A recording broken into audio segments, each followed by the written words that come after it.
Greetings to your viewers of Equinoxe Television. We thank you so much for joining us on this edition of the news. My name is Anna Bilaleke, right away with our magistrates tonight. With all the recent scandals in Cameroon plus high cost of living across the national territory, some frontline artists, especially women, have refused to continue staying silent.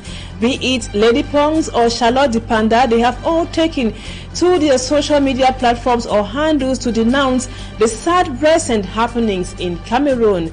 We will be telling you more in this edition of the news. Plus, it's the month of the woman. We will be talking about a rights activist. He is Maximilien Gombe, who has been received recently by the First Lady of the US of A for her relentless efforts at ensuring that rights of Africans, especially Cameroonians, are respected. Those are our magistrates. Stay with us for details and more.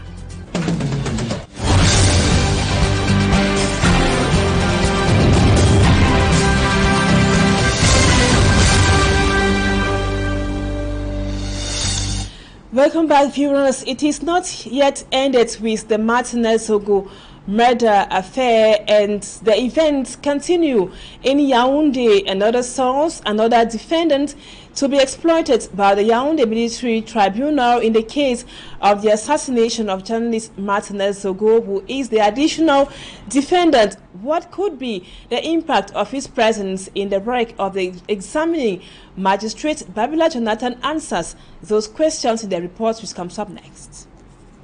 Close to a week after the defendants in the Martinez Zogo assassination affair, Amugu Belinga, Colonel Justin Danwe, Police Commissioner Maxime Eko, and others were put on pre-trial detention in the Kondenge Principal Prison, the case takes a new twist.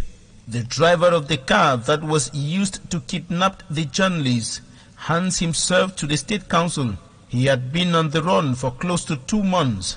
The driver is now in pre-trial detention. This thus opens another track for the military judge handling the matter to know more about what happened after the journalist was kidnapped, the place or places where he was tortured, those present, who did what and who gave what instruction. The information from the driver will either corroborate or contradict the statements of the other defendants. The head of state has just appointed military judge Lieutenant Colonel Sikati as vice president of the military court and examining magistrate in the judicial institution. He has the responsibility to determine the cause of the assassination case. Before him, the case was handled by a civilian judge from the Akolonika High Court, who granted temporal freedom to some of the suspects and put the others on pre-trial detention. And now we told you in the headlines, viewers, that some frontline artists in Cameroon have refused to stay silent with the recent sad happenings in the country. Some of them are recently concerned with the political, socio-economical, and also the security situation of Cameroon.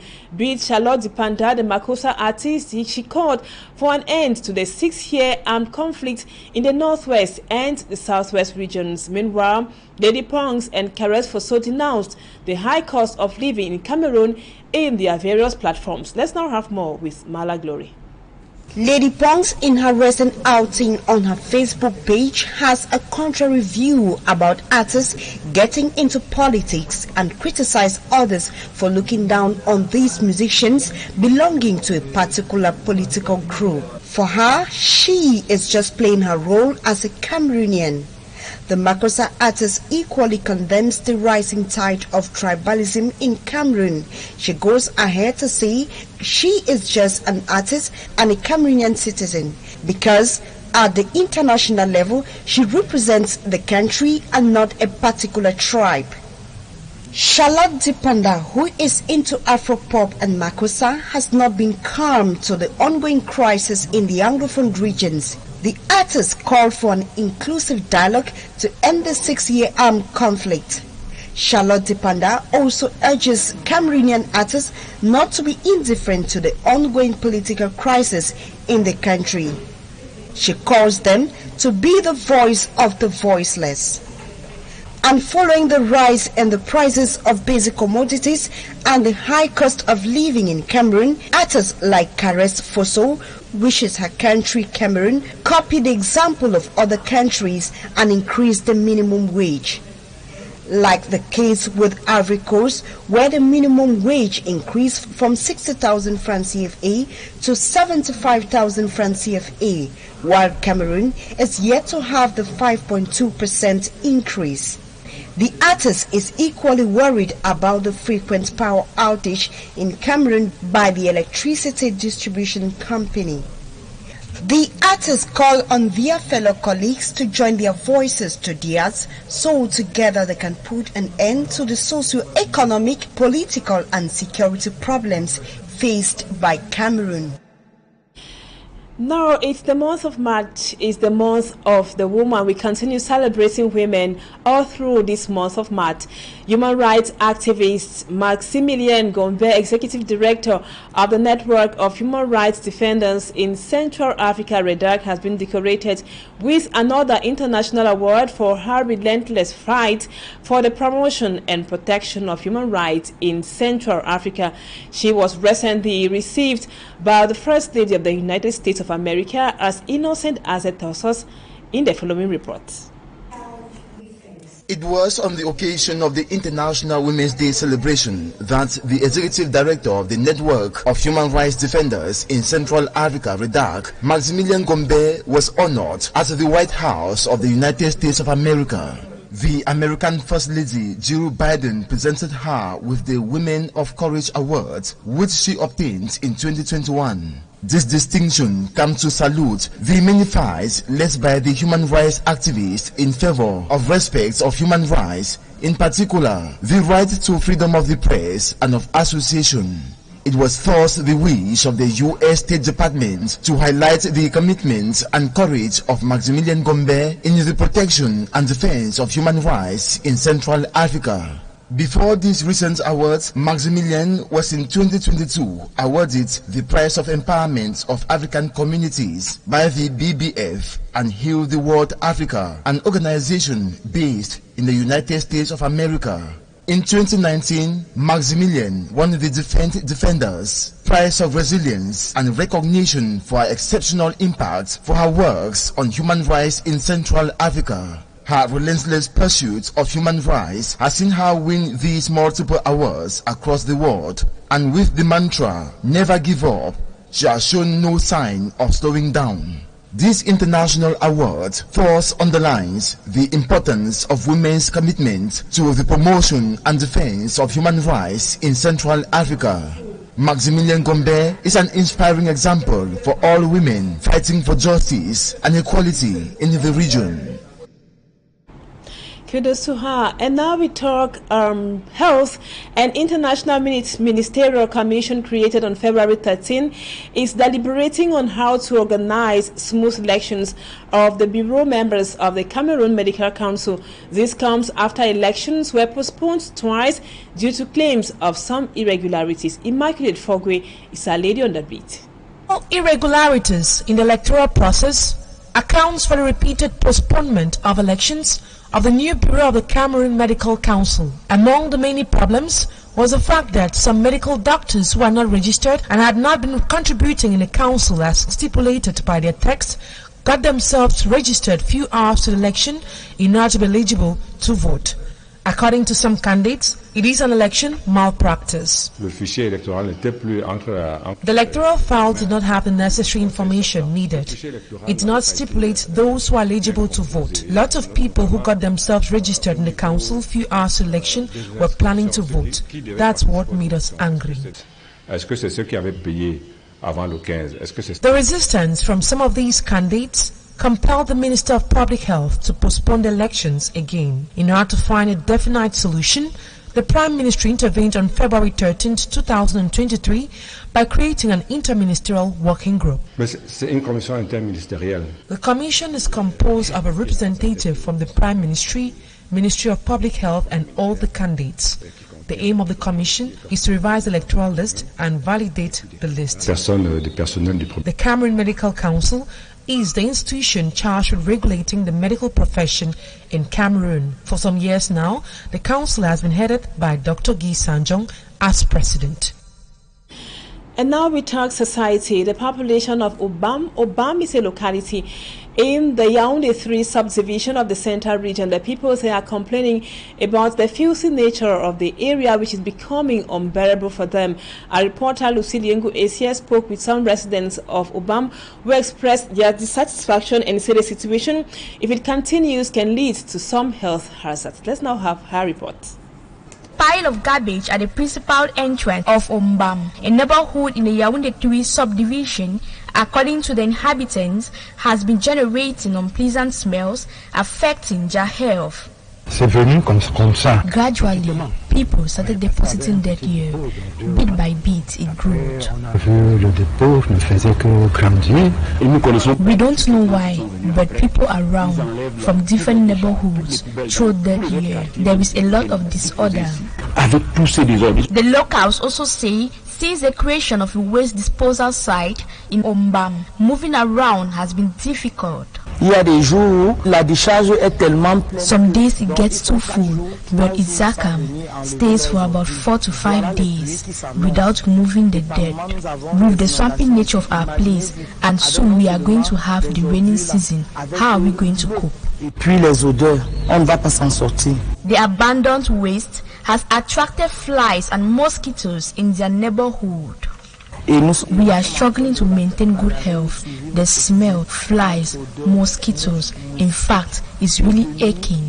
The inhabitants of these localities say they have complained to the hygiene and sanitation company, Hizakam, to no avail. Faced with the unbearable negative impact of the abandoned waste, the people are reiterating their call to Hizakam. And now we take you out of our national frontiers. Viewers, we take you to neighboring Nigeria. After the presidential election in that neighboring country, the president-elect, who is Bola Ahmed Tinubu, has met with the chairman of Heirs Holdings, Tony Elumelu, to discuss diverse ways to support and empower Nigerian youth. The business mogul shared on Instagram pictures of the president-elect's visit to his home that was on Tuesday night. He said last night, I quote, "Last night I was honored to receive the Nigerian president-elect at my home." In the images there, you could see the Nigerian president-elect Bola Ahmed Tinubu with the president of Heirs Holdings, Tony Elumelu. He said they discussed ways in which the incoming administration must empower and support the immensely talented Nigerian youth. They have so much young potential to unleash. On your screens, viewers, you can see the president-elect of the Federal Republic of Nigeria discussing business and also political issues with the president of Heirs Holding, and one of the richest persons in Africa, who is Tony Elumelu. Sure, we will be coming back to that visit in our subsequent news editions. And now we talk sports. 5 new players will make their debut with the Indomitable Lions during their next outing on March 24, 2023. The list of the 24 players to take on Namibia was made public today by Rigobert Song Bahanak, head coach of the Indomitable Lions of Cameroon. Elite 1 and 2 alongside swimming will spice the weekend as well. Our reporter Smart Jikan Gabriel has our weekend sports package. In the report, it comes up next. 4 in the initial list published last March 3rd, 2023, the head coach of the senior men's football team has brought the number to 24, who will be part of the AFCON qualifier game against Namibia later this month. Unfortunately, third choice goalkeeper during the FIFA World Cup, Qatar 2022, Simon Nkapandunubu, was dropped as Gazelle FC Garwa goalkeeper Magbi Maxelen Bouyan makes a first appearance in the Lions' Den. Other absentees in the list of Rigobert Song Bahanak include Harold Mukudi, Georges Kevin Kudu, Steve Regime Voué, Jean Onana, Danny Nomaso, and Carlos Baleba. The newcomers to the Lions' Den are Benjamin Elliott, Flavien Boyomo, Malcolm Bokele, and Olivier Kemen. It will also be a weekend of Elite 1 and 2 matches in several stadia across the country. The top match this weekend in the Elite 2 will be a Douala derby as Dynamo tackles Leopard. It will also be a weekend for Victoria United, who are current league leaders, to consolidate their position at the top. In the Elite 1, we shall see the return of Cotton Sport of Gadwa after their winless run in the CAF Champions League. The Cotton Pluckers will be hosted by Avion Academy in an advanced Day 17 match of the Elite 1 Championship at the Bonamusa de pitch. The Cameroon Swimming Federation will also be in action this weekend as the second and third day of the National Swimming Championship comes up at the Olympic Swimming Pool in Sitesik. According to the program signed by the president, Elhaj Ruanu Sharabutu, there will be competition in 800 meters freestyle, 100 meters breaststroke, and 50 meters butterfly. The competition will end with award of prizes to meritorious winners. Thank you, Smart. On that sports note, we call it quit to the first part of the news. Viewers, don't go away. Talking Points comes up next. Stay with us.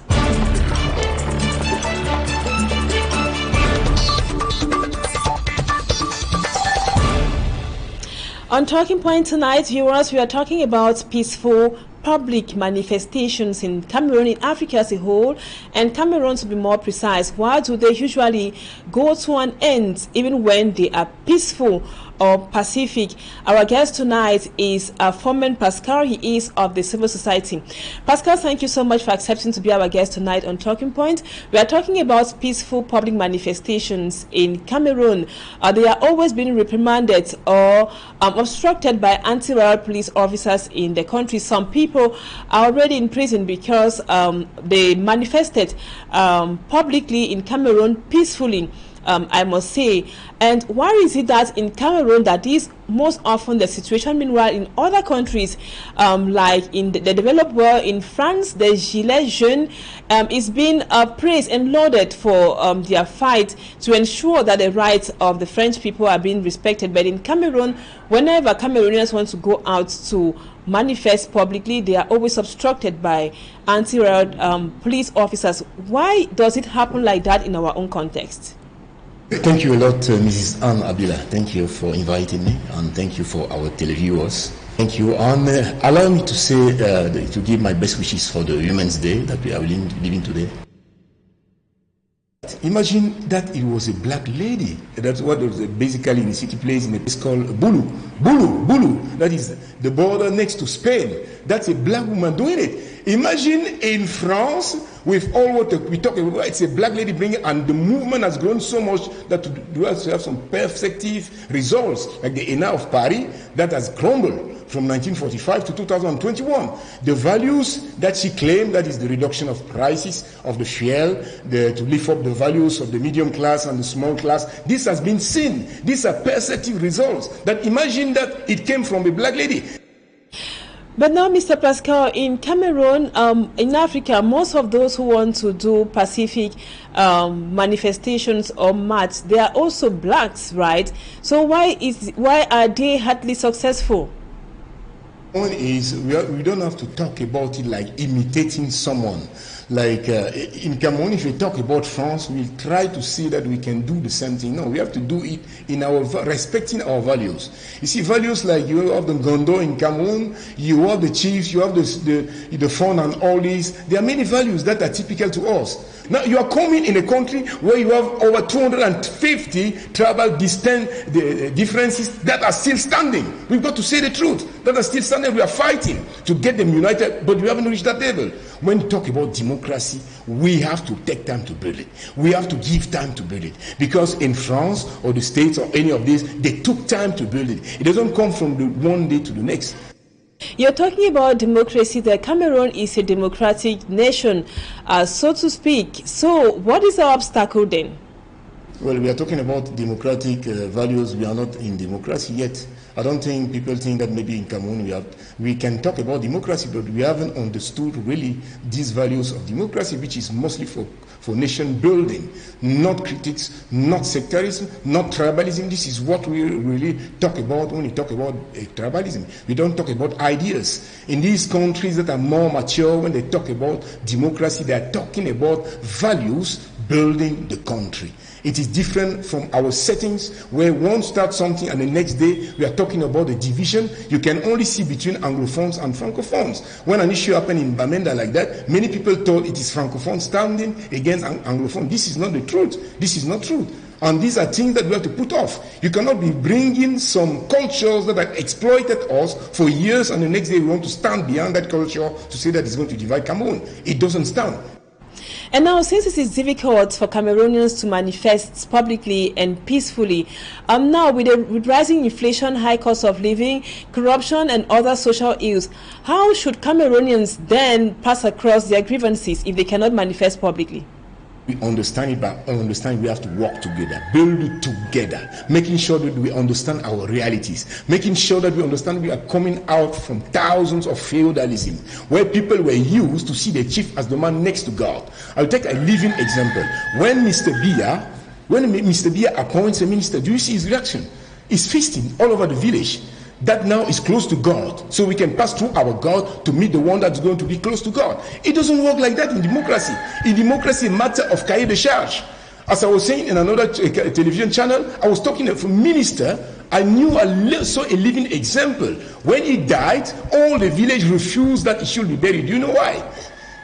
The village refused that he should be buried in the village. Why? Because Mr. Man has been a minister for so many years and the route to the village, he hasn't built a big house, very big house in the house, a duplex in the house. That's why we don't own him. So what we see in our setting is not the same view that you have in these democratic countries. In these democracies, you have people who resign. Do we imagine someone resigning from us? Do you resign from being next to God? You don't resign. So we need to take time to build that, educate people to understand. And maybe I can talk again about the issue of Equatorial Guinea, that I live because I have business in Equatorial Guinea. The population is on one side and the administration is on the other side. That's why when the money came, they thought talking of development is about talking about material, building buildings, having a new city like Oyala. That has never been finished because petrol comes and petrol goes. What not many people know is that the same amount that Guinea Equatorial receive is the same that Dubai receive. But Dubai build the man, build on the education of man. Not that sit in one side and think that you have to make only material. And this is where I say the wars that happened to us after the long time slavery of 400 years, over 400 years, and 100 other years for colonization, is the disturbance of our culture, cultural values, of our mental. We need to stabilize that first. Education is not what the white man came and put in us that was going to be a base for continuous exploitation. Education is more than that. Education is about the man, not about material values. Which is Comment Pascal, but some other minds think that it is also because of the vast sociological composition of Cameroon. We have at least 250 different tribes in the country. Can that also be a factor? Sociologically talking about, you are really falling on what I'm saying. We need to build the man first before we build the material. It's not parking big Mercedes, big GL and all this. This is development, making big building. It's about building the man first and building, taking into account the culture of the man. The culture of Cameroonian is not the same like a Frenchman. A good Cameroonian will tell you he's really enjoying his eating his poisson braisé, or he's eating his corn, eating and having his legs all up, drinking his bottle of beer, than going to sit and putting thousands and thousands of caviar and champagne so that people see. These are realities. We don't have to imitate them. A Cameroonian will tell you that when he uses his hand to eat his achu, to eat his, and that's why you see these values coming up. His egusi or his arrow is more valuable than going and hiding in an hotel where you have all the protocol, where he cannot even cough, where he's trying to imitate the white man to eat the meat and all. He cannot eat his bone because the white man say you don't eat the meat with the bone. No, we have to go back to our values, enjoy our values, teach our people about sticking to those values and build ourselves, get the real education, not the fake education that was a continuation of colonization. That's what I believe. Pascal, for men, part of those values, what is it? It's being able to express ourselves without any reprisal. Now, repression. Now, if Cameroon has to do that, if you have to do that in our own unique way, what can be a starting point? Right. I think I really like that question.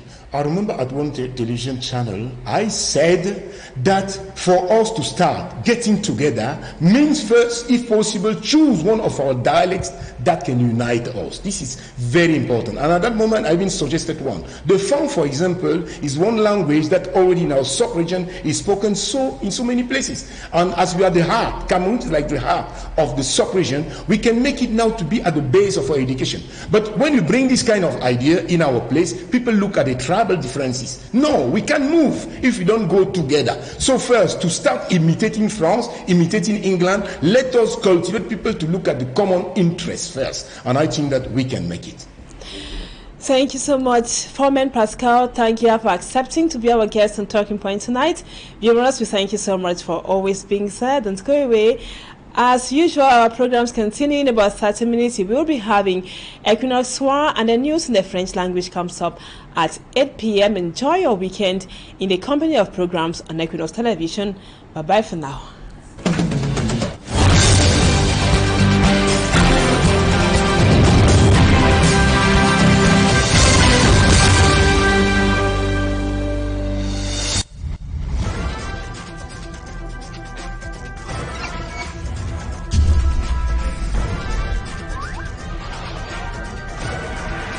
Equinoxe Télévision, au-delà de l'image, nous rendons compte.